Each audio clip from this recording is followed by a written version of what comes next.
জামাতে আমিরের চরিত্র এরকম ফরাত করে ফেলে দিছে চায়না। তারা নিন্দা জানাইছে যে জামাত কেন বলল জামাত ও চায়নার যৌথ উদ্যোগে এই সহযোগিতা। জামাত একটা পয়সাও দেয়নি, চায়না জানিয়েছে। তারপরেও জামাতে আমির এবং জামাতের নেতাকর্মীরা প্রচার করছে জামাতের অর্থায়নে। প্রেস বিজ্ঞপ্তি দিয়েছে ভাই, প্রেস বিজ্ঞপ্তি দেখবেন। প্রেস বিজ্ঞপ্তি লিখেছে যে জামাতের আমির এই ইফতার আয়োজনটা করছে। দেখেন লিখেছে, আগামীকাল 17 মার্চ বেলা 11টায় মিরপুর 10-এ আদর্শ উচ্চ বিদ্যালয়ে জামাতের সম্মানিত আমির বিরোধী দলীয় নেতা সে ত্রাণ কার্যক্রম করবে, ঈদ উপহার দেবে। এবং সেখানে লিখেছে এই ফুড ব্যাগ বিতরণে সেখানে চায়নার রাষ্ট্রদূত সে উপস্থিত থাকতে পারে। বিষয়টা এরকম, জামাত আয়োজন করতেছে, জামাতের টাকা চায়নার রাষ্ট্রদূতকে দাওয়াত দিচ্ছে। বস্তুত পুরোটা উল্টো, চায়নার আয়োজন, জামাত সেখানে অতিথি হিসেবে উপস্থিত হয়েছে। কিন্তু ঘটনা হলো জামাত সব জায়গায় প্রচার করছে। দেখেন খুব খুশি না জামাতের পক্ষ থেকে, এবারে চাউল আছে, পেঁয়াজ আছে, তেল আছে, খেজুর আছে, সেমাই আছে, চিনি আছে, অনেক মানে আলহামদুলিল্লাহ চাইতে আল্লাহর লাখ লাখ শুকরিয়া। এর আগে কেউ দেয় নাই, এই প্রথম কিছু জামাত ইসলামে খুশি হলাম। আর মিরপুরের ওজন পড়ছে বা ইয়ার নিমুকাম নেই চিন্তা করি, এর আগে এত উপহার পেয়েছেন কখন? না না না, জামাত ইসলাম ছাড়া আর কেউ করতে পারবে না। আমার জীবনে পাইনি, আমি জামাত করি অনেক আগে থেকেই সাপোর্টার জামাত থেকে। দেখেন সাংবাদিকও প্রশ্ন করতেছে খুব সুন্দর করে, এর আগে এত উপহার কোনোদিন পাইছেন? মনে হয় 54 বছরে এই ফকিরগুলো, এই জামাত কর্মী যেগুলো আছে, জিজ্ঞাসা করছেন, এটা কিন্তু জামাতের কর্মী। 54 বছর ধরে এই ফকিরগুলো না খেয়েছিল জামাত কর্মীরা, এবং এই প্রথম জামাতের শফিকুর রহমান তাদেরকে ত্রাণ দিয়েছে, আগে কোনো দিন পায়নি, 54 বছর না খেয়েছিল। তো এই হলো এদের অবস্থা। আর জামাতের আমির আবার বক্তব্য দিচ্ছে, সুন্দর একটা বক্তব্য দিচ্ছে, সেই বক্তব্যটা আমরা একটু শুনবো।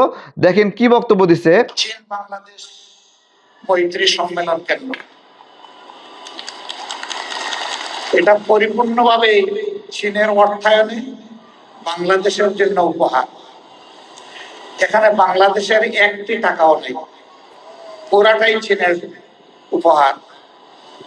কিন্তু বিগত ফ্যাসিস্ট আমলে আমাদের এই বন্ধুত্বের নিদর্শনটা হাইজ্যাক হয়ে গিয়েছিল। তারা এই বড়টার নাম পাল্টিয়ে তাদের বাপের নাম এখানে লিখে দিয়েছিল।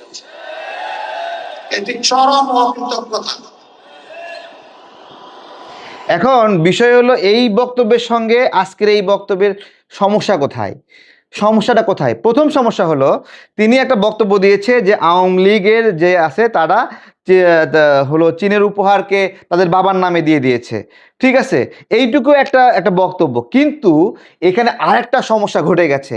জামাতের আমির এই বক্তব্য দিয়েছে, এখানে ছোট করে কেটে জামাত তো কট খেয়ে গেছে, ইজ্জত তো এরকম করে হঠাৎ করে ফাটে গেছে।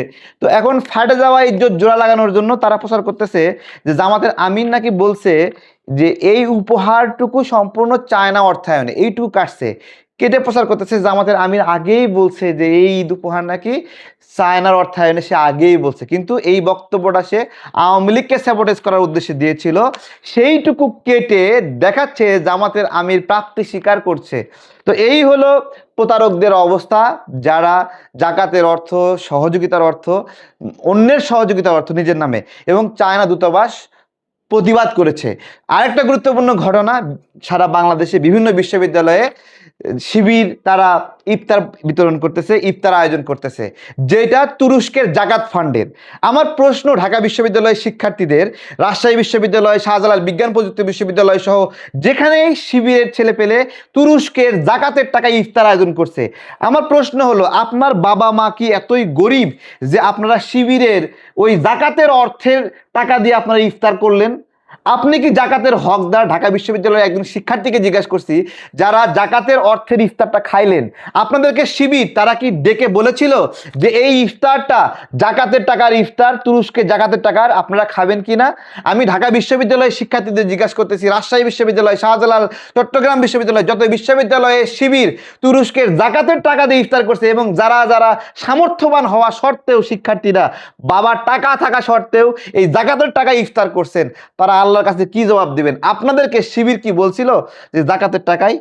আমি এই জন্যই একটা টকশোর বক্তব্যে বলেছিলাম, এইটা জামাতে ইসলাম না, এটা হলো জাকাতে ইসলাম। এবং জাকাতের অর্থ নিয়ে এই যে ফন্দি ফিকির করা, প্রতারণা করা, অন্যের অর্থ নিজের নামে প্রচার করা, এবং অন্য বিদেশি চায়নার সঙ্গে বাংলাদেশের সম্পর্কটা কি হবে।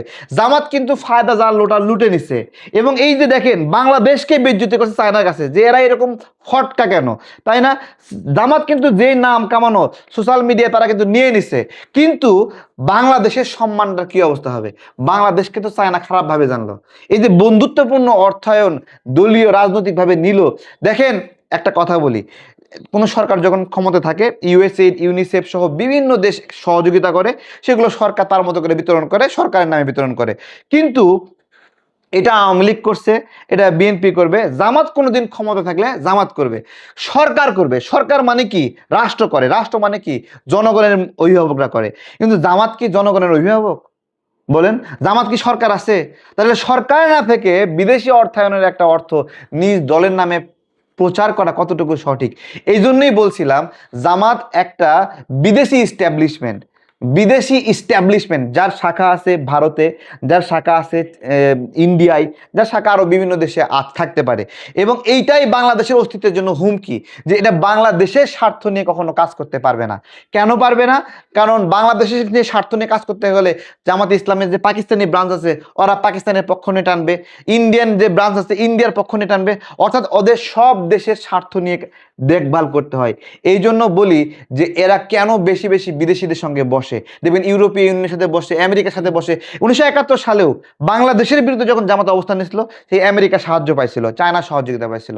আজকে সেই ধারাতে অব্যাহত রেখে কি তারা বাংলাদেশের বিরুদ্ধে ষড়যন্ত্র করছে?